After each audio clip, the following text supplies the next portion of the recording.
Hi guys, welcome to my Facebook Live. I normally do these in my private groups or for my podcast and YouTube channel, but I very rarely do things live. Number one, because it makes me really nervous. But number two, it takes like a certain level of awareness of where your whole community is at, right? But I figured I'm going to be talking on a lot of really big stages this year. And I wanted to, number one, practice, but also today's message feels just like such a gift to the world, as I've seen so much unease within my community, within the people just in the world, of feeling a lot of different energies and kind of being pulled away from the present moment.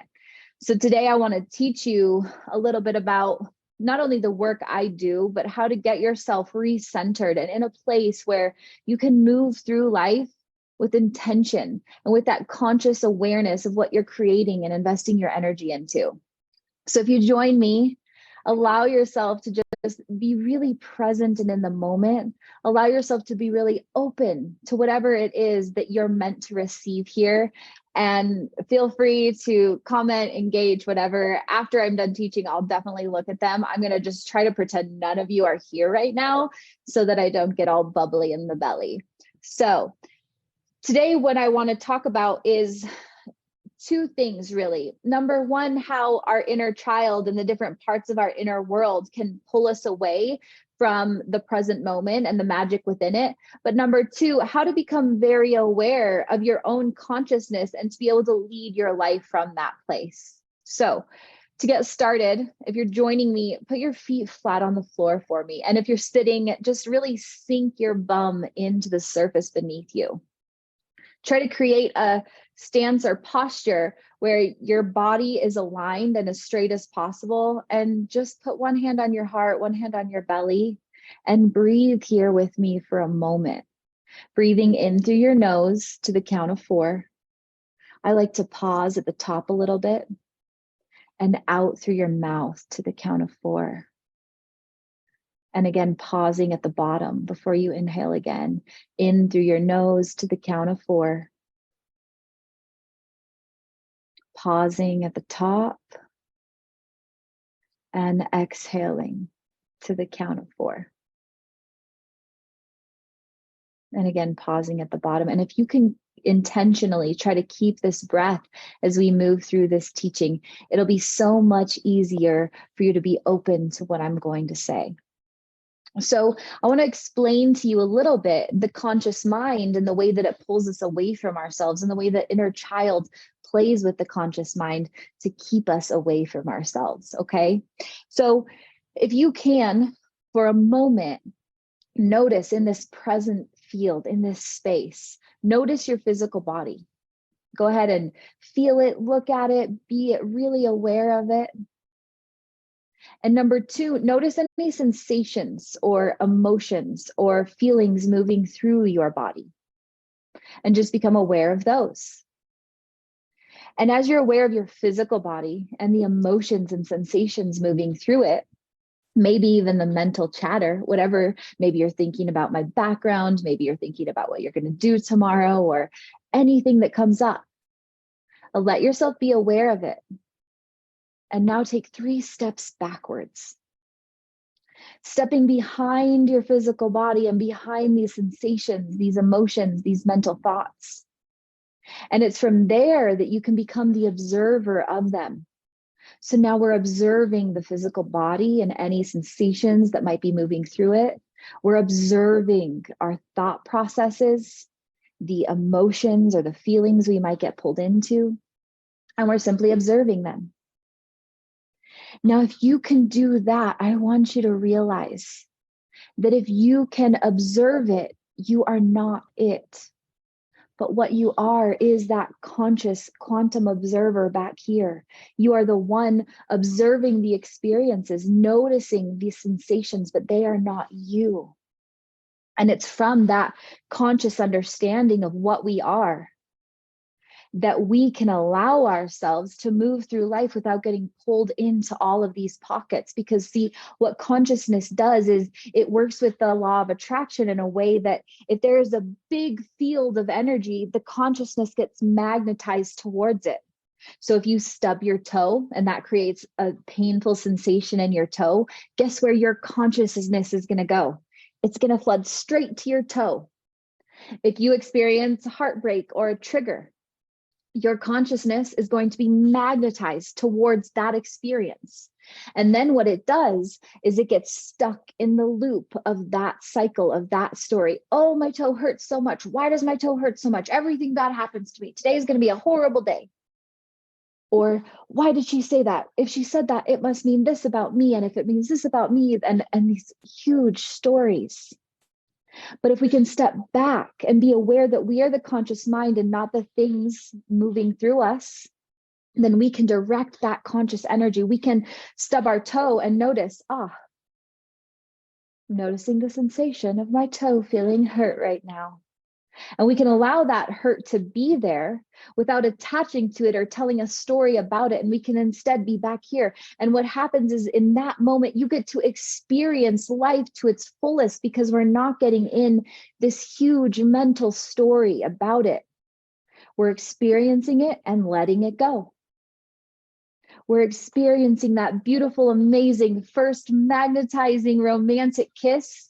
And then letting it go. It doesn't become a story of maybe he's the one, maybe she's the one, maybe they are my long lost twin flame. Instead, it's just, what a beautiful moment I'm experiencing. And eventually you get to the point where you're not even thinking that, you're just in the moment experiencing it without the attachments. But see, what ends up happening is we are all born this beautiful, pure, free being of consciousness.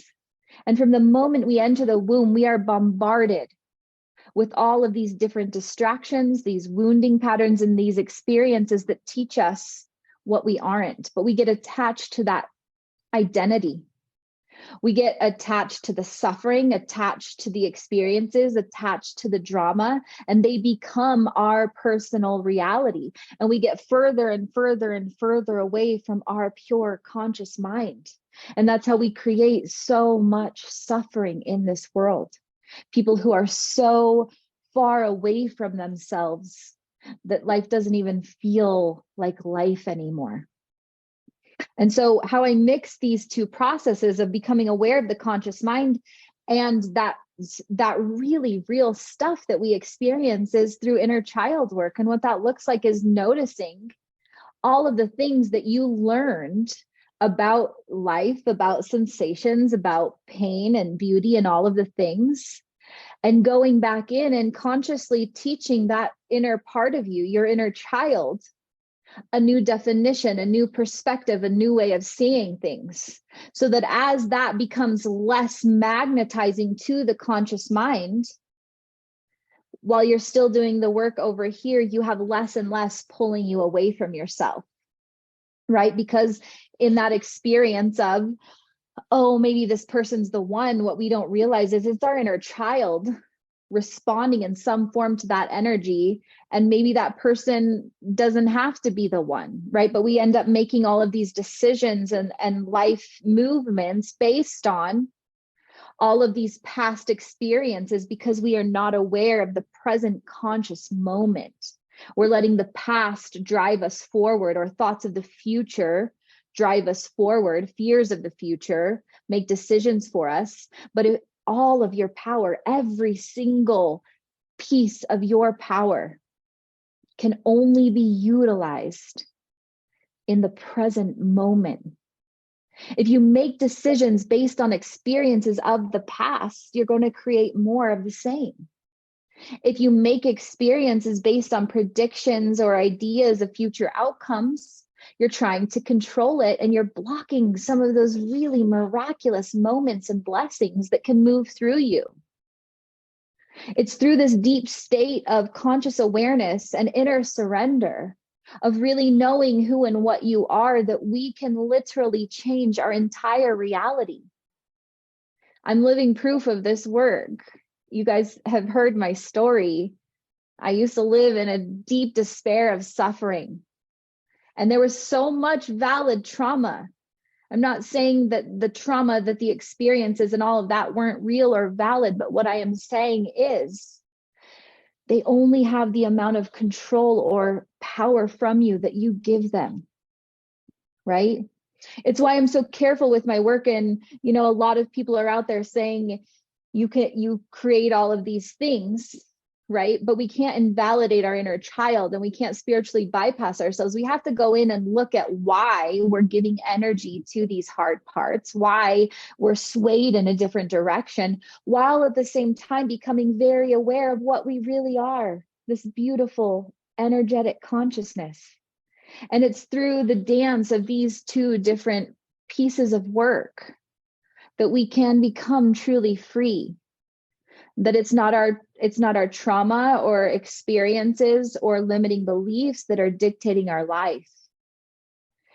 It's not getting sucked in to anybody else's energy or any experience that happens energy. It's being fully in our power, consciously in the present moment, so that when you do stub your toe, you just stub your toe and you're aware and you move on. And when there's a hurtful or harmful situation that occurs, you notice it and you don't attach to it, and you're able to consciously respond, right? Radical self-responsibility is, in fact, the ability to respond to life. And it's in the ways that we respond to life that shape our future, that shape our reality. And so if you're in this conscious present moment and you're allowing yourself to respond from the present, from a grounded, heart-centered, open place, and not from the wounds of the past or the fears of the future, you're creating a whole new trajectory. You're walking down a path that no one has ever walked before. And that's where miracles happen. And that's where all of the paradigm shifts and the quantum leaping happens. It's a merging of these two different ways of healing and becoming consciously aware that you could shift everything. I know that was a lot. I know I used a lot of different stories and words. Let me know what's resonating. Let me know what's coming up with you. Let me know what makes sense and what feels really hard as you move through this. But I'll tell you, for me, the journey here required a deep commitment to observing the ways that I let my conscious energy be focused on things that I didn't want. It was intentionally noticing those traumas, those feelings, those ideas coming up from the past, and reparenting that part of myself. So if I had an inner child moment where I thought that, where I let an old belief of love is pain, right? Maybe as a child, I only learned that love was pain. And so I see an energy that I'm attracted to. Subconsciously, I know it's going to cause me pain, but I know that love is pain. And so I go from there. I had to become aware of those different patterns and be able to step back and reparent my inner child and say, hey, baby girl, actually, what love looks like is boundaries and standards and an open heart and a knowing of your worth and who you are. And I had to teach her all of these different things that love was, now that I had learned about it. And then in my conscious awareness, I could be aware of what was happening and respond from that new definition of love, from that new definition of wealth, from that new definition of health. Right? But we don't know what we don't know. And so it's really important to do a mixture of both, being consciously aware of the present moment and noticing the different limiting beliefs and thought patterns from your past. It's a really beautiful journey. It takes you being in devotion to yourself, taking time to sit with that level of consciousness through daily meditation and mindfulness practice. It takes being able to be patient instead of just responding to life out of the past, being proactive about it and understanding your triggers, understanding your nervous system, understanding the different ways that take you out of that level of consciousness, and starting to do the things like grounding or trauma healing or regulating your nervous system that allow you to not be pulled to and from yourself. but instead allow you to stay in your calm, conscious center, right? And it doesn't mean, I think everybody thinks that on this journey to healing and enlightenment, that everything just becomes Gucci and easy, right? But it's not that way. It's that we have the ability now to respond from that state of consciousness where we're not attached, where the experiences outside of us no longer dictate what's going on inside of us. Because that conscious mind, right, is simply observing. And if you're not attached to the emotions, if you're not attached to the physical sensations in your body, they can't interrupt your inner flow.